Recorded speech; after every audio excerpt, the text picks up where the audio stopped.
Sampeyan tak ngibaratake gedang sing wis suluh. Ya.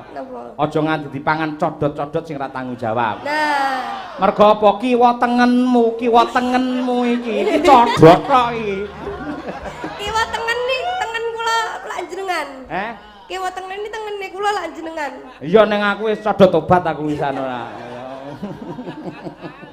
Ana kuwi catur Setya Budaya lan ugi Pak Poniran mboten katalumpen Ibu saha warga masyarakat penonton sedaya Bu Kesi ya. Inggih, sugeng dalu. Assalamualaikum warahmatullahi wabarakatuh.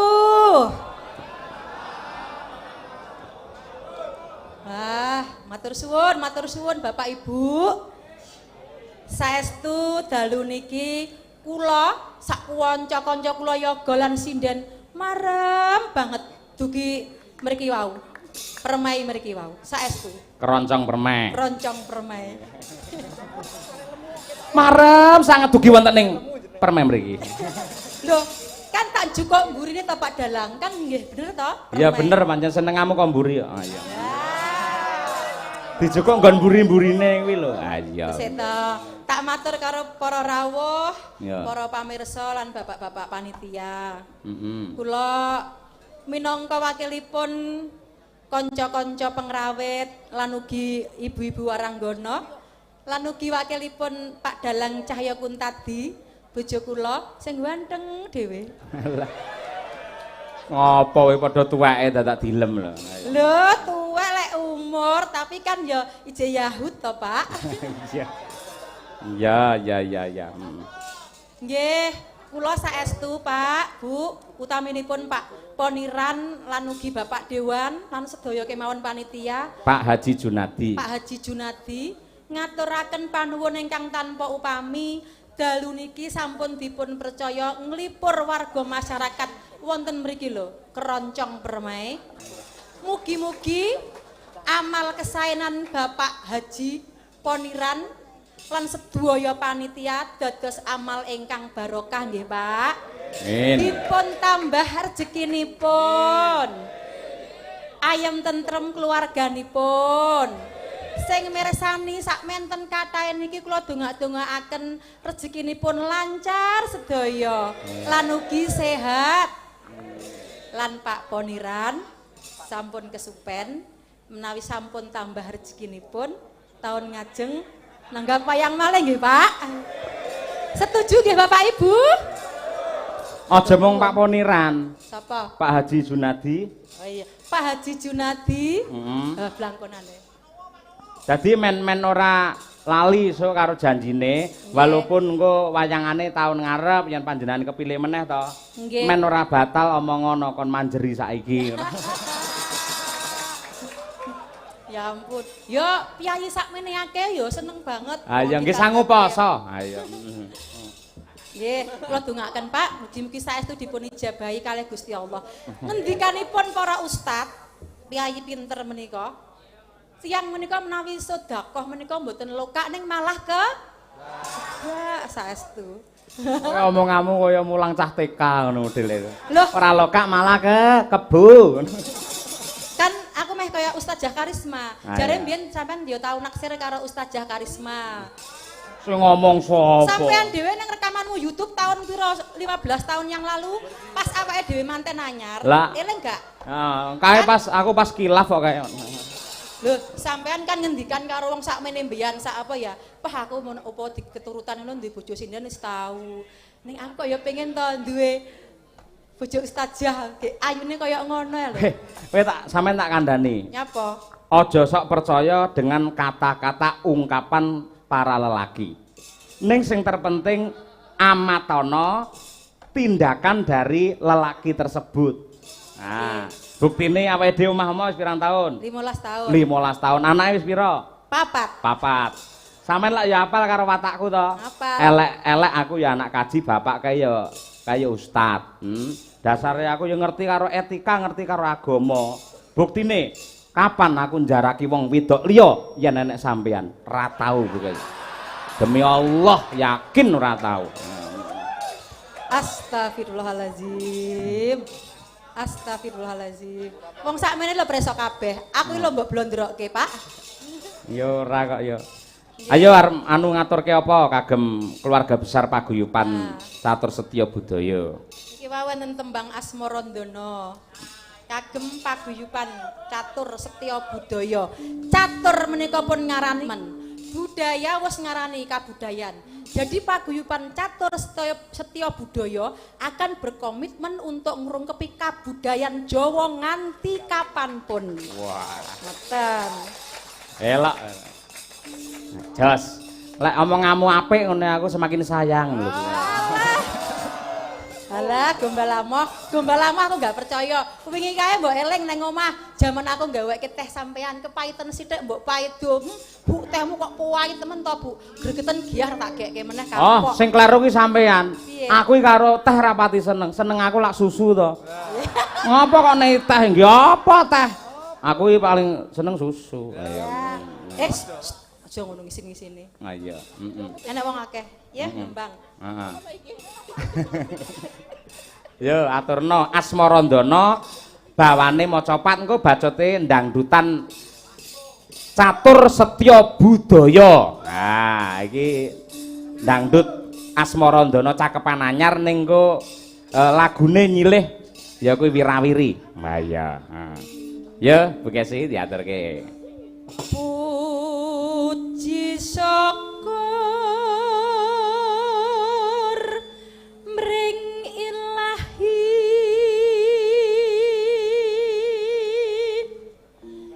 ambil warasa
Sik iki tepuk tangane kok dhewe-dhewe piye to iki?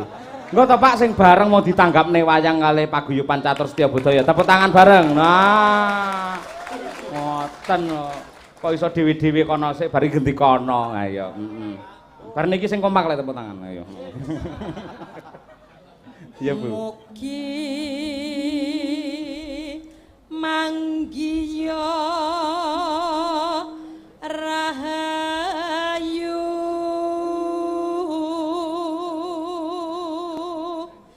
sehat tentrem lan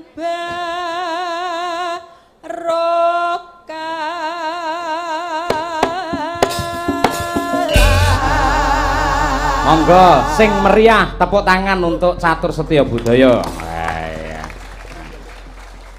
Sampun Pak Dalang. Sampun matur nuwun Bu Kesi. Ayo. Iki mau spontanitas. Nalika aku nang lantai 3 nang daleme Pak Poniran jagongan ngobrol karo Pak Budi ya karo Pak Junadi. Akhirnya aku terus orek-orek dadi tembang iki mau muga-muga iso nggih ciri khas paguyuban Catur Setya Budaya. Ya, janjane aku wis gawe lagu ya kuwi Haji Junadi Bapak Pembangunan. Wis gawe lagu wis ning aja ditokke saiki sok lek wayangan dhewe nduk. Ayo. Ayo. Hebat, nggih pancingan ya. Nggih pancingan. Ugi ngaturaken panuwun ingkang tanpa upami dumateng para penggemar wayang kulit komunitas pecinta wayang WMC nggih Mas. Wayang Mania Community siapapun dalangnya, yang penting wayangnya. Lah kuwi. Ya. Jos. Terima kasih. Lan iki gamelan wayang Gawang Kelir Tindho Sound System Propandowo Bekasi. Oh iya. Kagungane Suwargi Rama Haji Kondang Sutresno. Mula awake dhewe wis bisa sambung karo Raka Mas Radio Mas Ragil sing dadi wakile panjenengane. Oh iya, matur nuwun dumateng Mas Ragil. Ugi dumateng adi kula Mas Muhammad Irawan. Iya. Mas Iwan. Isane mung nderek memuji nderek ndedonga mugi-mugi Sang Ketua Pepadi Pusat Bapak Haji Kondang Sutresno tansah manggih tentrem wonten ing kasuwargan. Amin ya rabbal alamin. Aku pamit karo kanca-kanca sesuk-esuk, kepeksa aku karo Bu Kesi ora bisa bareng rombongan bis mergo arep mampir ana ing daleme Pak Kondang karo suwaning makam. Iya, mumpung iruwah. Luru arwah ndonga ana kono. Ya.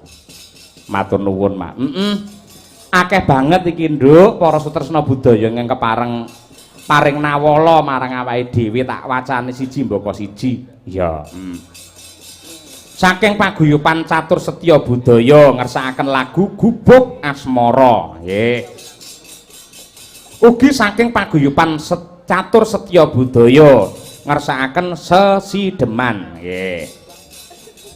Pamundutan saking Pak Sartono nyuwun podang kuning. Ya ya. Ingkang nyekar Bu Kesi. Ha. Mangke tak wakilke anake Bu Kesi. Ayo. Mergo Bu Kesi podange pun ireng sakniki. Ayo. Wis rada jekitut-jekitut. Ayo. Ayo.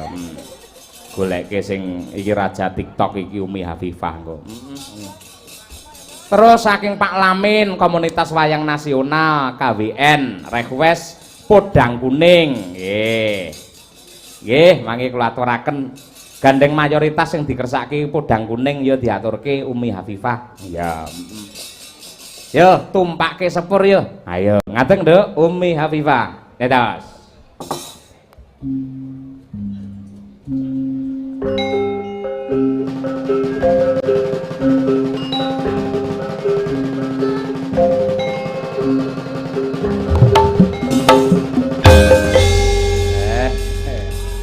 Umi Hafifah. Ya. Piye, Nduk? Sehat ya tekan kene? Alhamdulillah sehat, Pak. Mau sampean istirahat nang daleme sapa? Dalemipun Pak Haji. Pak Haji? Pak Haji Poniran. Poniran. Aja lali. Mergo sing biayai wayang iki Pak Poniran ya. Terus sampean dipapanke ning lantai 3. Iso turu ning ngono? Saged. Angler. Nah, syukur. Hidangane piye ning ngono? Bah. Hidangane kuatah kok, Pak. Kula sampai bingung milih. Kuatah sanget. Kuwi mergo le tresna karo sampeyan kaya ngono. Nggih. Terus ya iki lak daleme Mak Poniran to mau. Nggih. Terus jam 09.00 Pak Haji Junadi rawuh. Pak Dalang, instruksi. Ini saya sebagai dewan harus mengabsen tamu-tamu yang hadir di rumah ini. Maka dari itu 7 sinden harus semua menghadap ke saya. Jadi ngono kuwi. Nggih. Mengko kowe tangi turu kabeh to? Nggih. Ayo akhire sindene metu kaya buta kabeh. Ayo. Tangi turu ayo. Nah, saiki sampeyan mau sowan utawa istirahat nang daleme Pak Poniran. Nggih. Nah, aja kalah karo Gareng Semarang. Uji kecerdasan mergo bapak bengi iki ora ngangge bintang tamu. Nah, beda karo wingi-wingi lah mesti ana bintang tamune, bapak nyambut gawe enteng. Bengi iki bapak iki nyambut gawe abot. Lek ora kok wangi ngono ndak bapak mesake, ya toh? Nggih. Nah, mongko gawe lucu kuwi angel. Ayo, Nggih, trai. Mula tak rewangi iki nglucu ngene iki aku makili dagelan. Panitiane pinter ra ngangge dagelan pamrihe men irit ngono ya. Nggih. Ya kok irit pancen ya sing dikersake mligi wayangan kok ya. Pak Poniran, hurufe P-O-N-I-R-A-N. Ayo diterjemahke. Ayo. P. Pak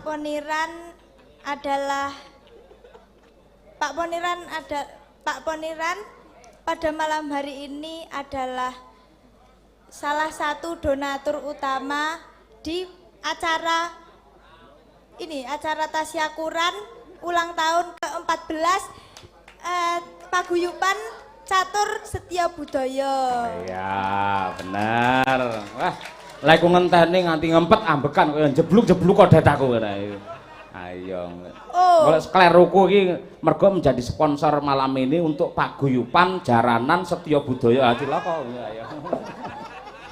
WP. Orang N apa? nanggap wayang dengan dalang Ki Cahya Kuntadi. Nah, pinter. Kuwi wis teko N ya? Nggih. Heeh, bar kuwi I. Ikhlas dalam melakukan apapun. Wah iya, R. Rahayu. Rahayu, semoga Rahayu paguyuban Catur Setya Budaya semoga sukses selalu. Ya. A, kurang loro, Nduk. A. Alangkah lebih baik tahun depan wayangan lagi. Wah iya. Lenggene iki cerdas men awakmu ora ya. Heeh. Terakhir N. N ingkang pungkasan sakmenika nyawer nggih, Pak. Oh iya, cekaos ya. Dadi N iki terus dadi N A apa N Y A W E R.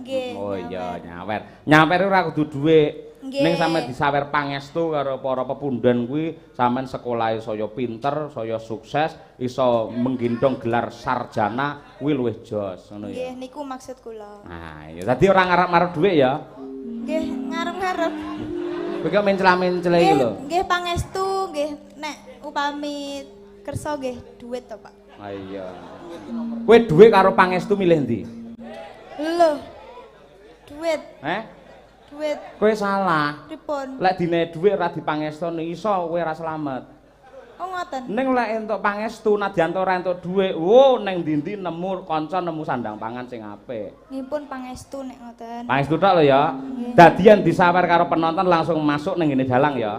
Nggih. Nah, ngono. Cah cilik gampang ngapus-apusane. Ayo. Ayo. Semester loro. Semester loro. Iki lho Nduk disuwun sampean nembang dipundhut sampean nembang Podang Kuning. Gandeng sampean wis terkenal menjadi Ratu Podang Kuning aturna ya. Nggih. Kalau wau Pak sinten wau sing napa dados MC wau lho pas latihan wau sinten? Oh, Pak Anas Wiyanto. Sanes kok. Pak Budi. Pak Pranowo. Wau anu napa nyuwun. Nyuwun kula nembang. Tenanan lho. Nyuwun kula nembang Podang Kuning. Ah iya, mula kowe. Pancen ya klangenane Pak Pranowo iki Podang Kuning. Ayo. Nggih. Pak Pranowo mriki. Ah iya. Ya kene wetokno ngendi ora. Nggih. Ayo. Ayo nembang ya. Kemarin engkau masih bersamaku, berjumbu dan merayu. Adakah hari esok untuk kita bersama seperti yang pernah kita jalani di kos-kosan?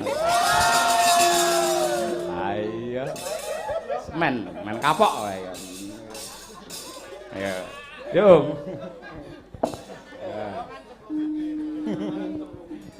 Natian wujud temong peksi.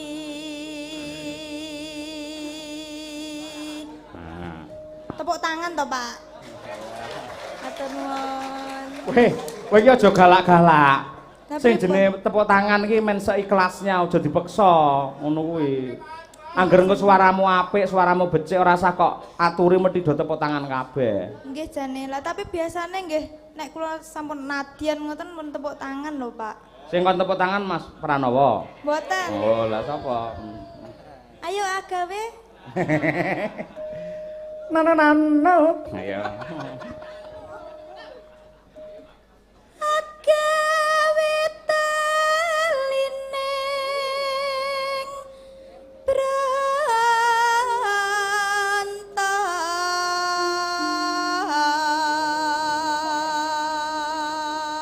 Lho, sik yahene kuwi lho kerdusane metu neh lho. Wah, salah jan. Matur nuwun Bapak-bapak. Matur nuwun kuwi lho. Matur nuwun nggih, Pak. Duh, Pak Senek niki yo sanes jenengan. Alus manis nangsa make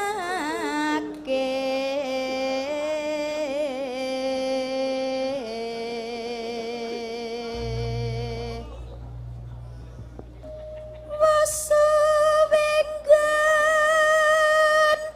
kunglah lana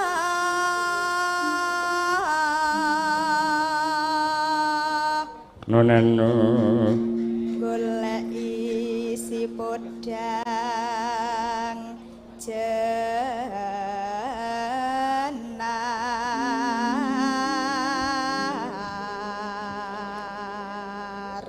Kejawi tembang menika kula aturaken dumateng sedaya para lenggah ingkang mirsani langsung wonten ing Keroncong Permai, ugi ingkang pareng monitor lumantar streaming Kuntadi Channel. Matur nuwun katresnanipun. Ayo penonton mencapai 1.700 pasang mata. Yen rawuh ana ing Keroncong Permai kene ora sedeng nggone. Ayo matur nuwun. Pak Dwijo dan kawan-kawan sembah nuwun. Ya, Nduk. Iba bunga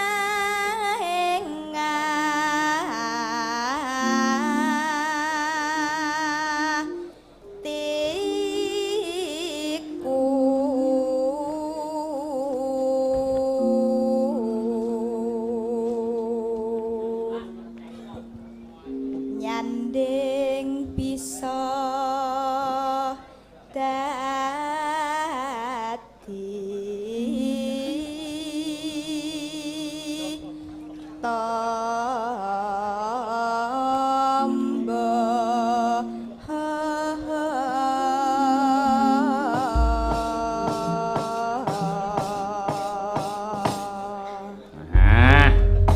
dibacotake ya kuwi lagon Podang Kuning. Podang Kuning adalah doa untuk paguyuban catur setya budaya. Podang adalah burung yang bisa terbang, kuning adalah emas. Semoga paguyuban catur setya budaya bisa terbang tinggi menuju zaman keemasan bersama Haji Junadi. Ngono kuwi ben ditepuki, ngono kuwi carane mengungkapkan kata-kata mutiara ngono. nggih Pak. Pengen gawe ora, Ndang? Mboten. Mboten pun jenengan kok. Lho apa ngono?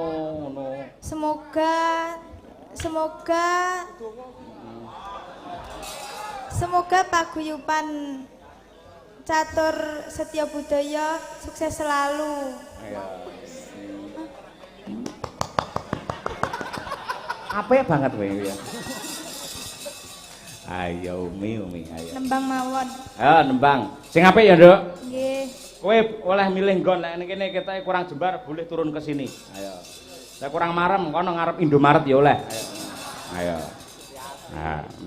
Yuk, Podang Kuning oleh Rantu Podang Kuning si Umi Hafifah. Dados. Esuk awane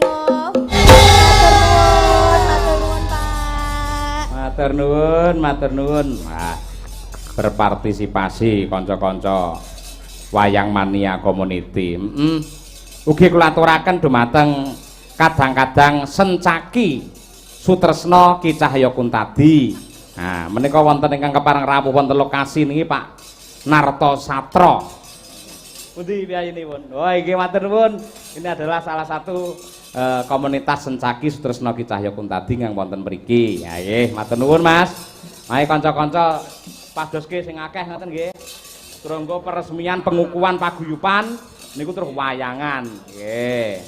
Mesti mangke kula sengkuyung. Ha iya. Biyen ya ana Sencaki utawa SKCK. SKCK ya isih kuwi sedulure Ki Cahya Kuntadi. Iya, matur nuwun. Makasih. Sesideman. Ya. Mbak, wah iki dua sejoli yang tidak pernah pisah walaupun duduk nyinden maupun di bis. Ayo. Birgita karo Mbak Winong ceria. Yo men jumeneng dihormati tukung tetes.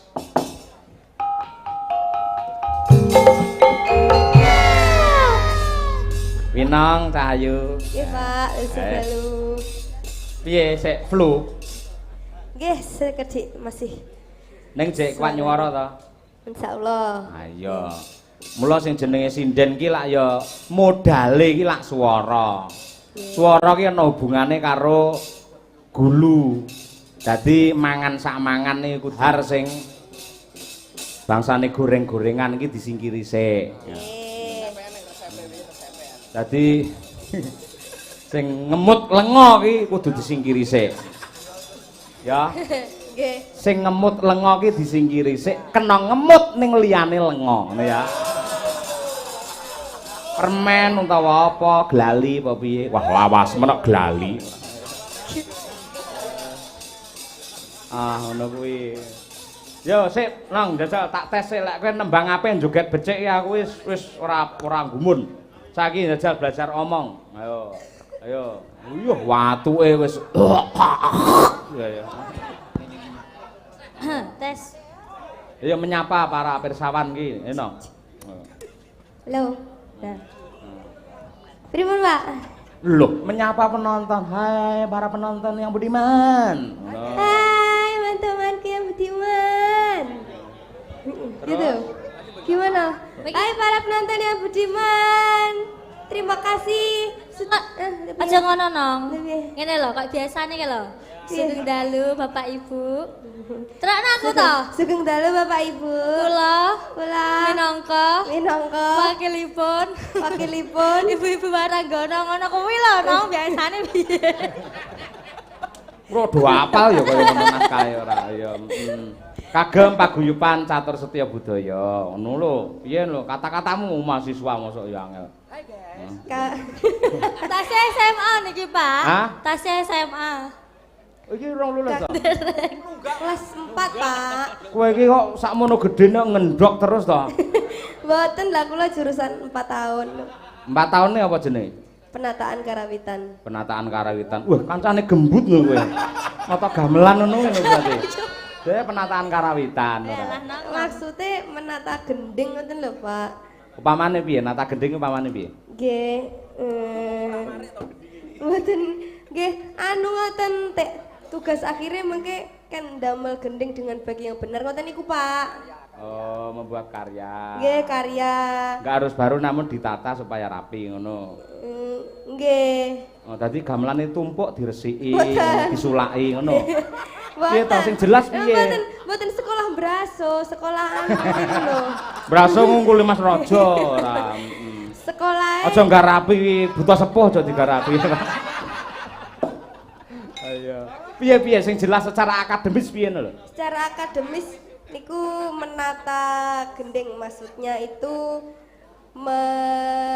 modifikasi bisa, menciptakan juga bisa. Oh, variasi ngono. Nggih. Mobil ngono. Mboten, gendinge, Pak. Jare modifikasi, iki aja mulang-malih. Modifikasi kan adalah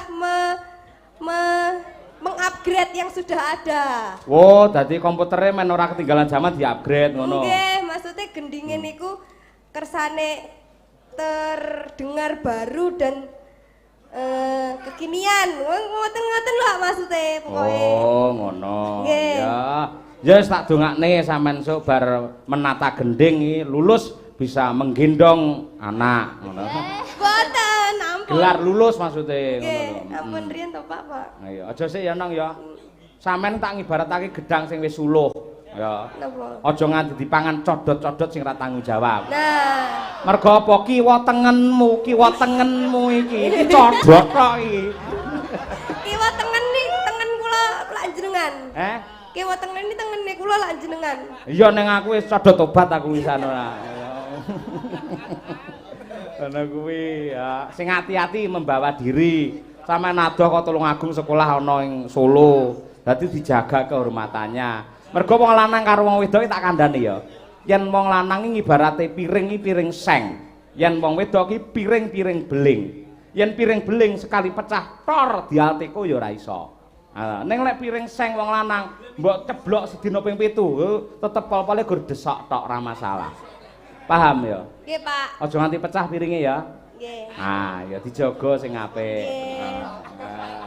Oh tak weling ngono bae wis pecah kan demben. Boten Ya Allah, astagfirullahaladzim. Bareng tak tilih bae lak bantok to nang bae. Astagfirullahaladzim. Ora ya? Badan astagfirullahaladzim ya Allah. Oh iya. Sekarang itu yang satu itu Mbak Virgita. Ya. Sudah lulus isi. Saya masih kuliah Pak Dalang. Loh, semester piro? Saya semester 8 ini. Ngene iki aja kok kono ne. Aku muni semester kok semester ngono lho.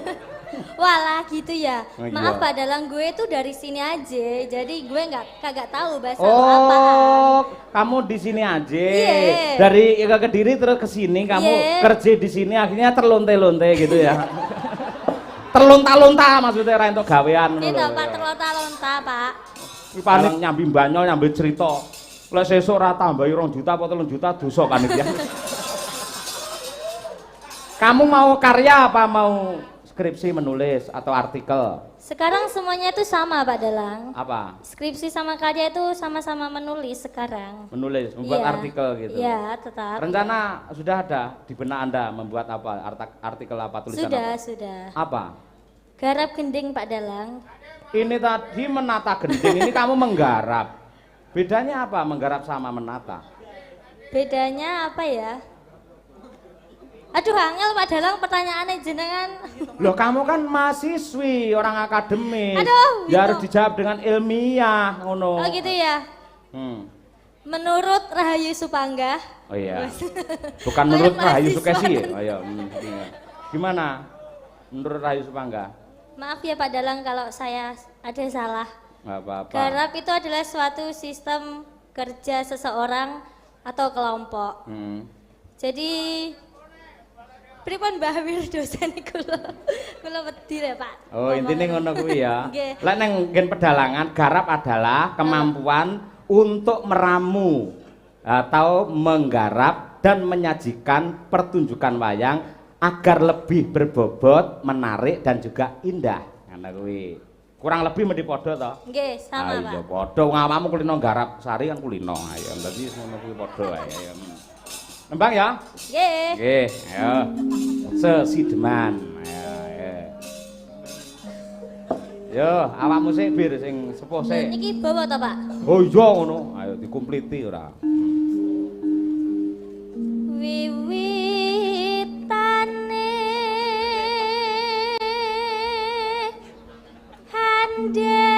handerek sang pekek Neno priya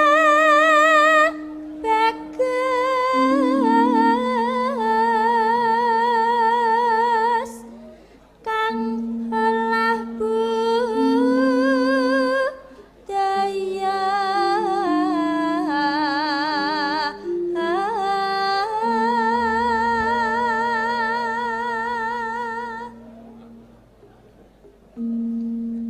sowan menyang kutha gedhe.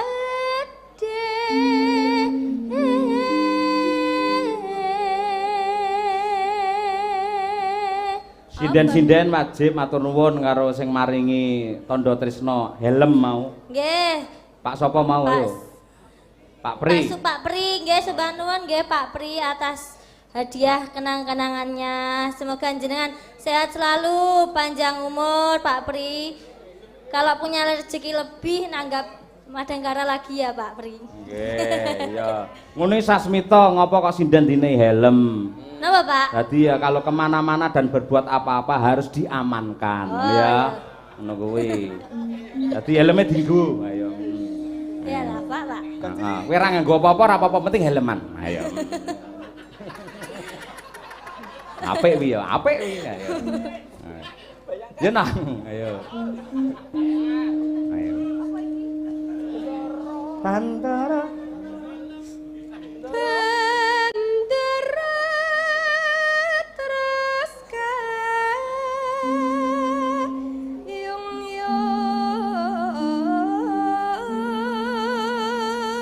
kayung-yung selendang kuning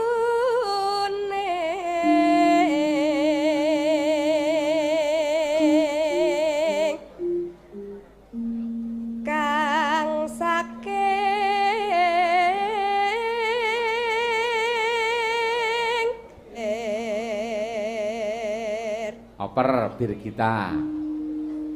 Suara kurang permana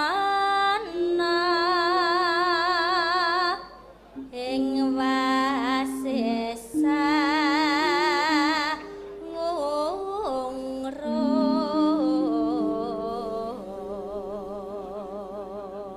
Pinong, pinong. Angungrum marang bendara Tiah Sulistya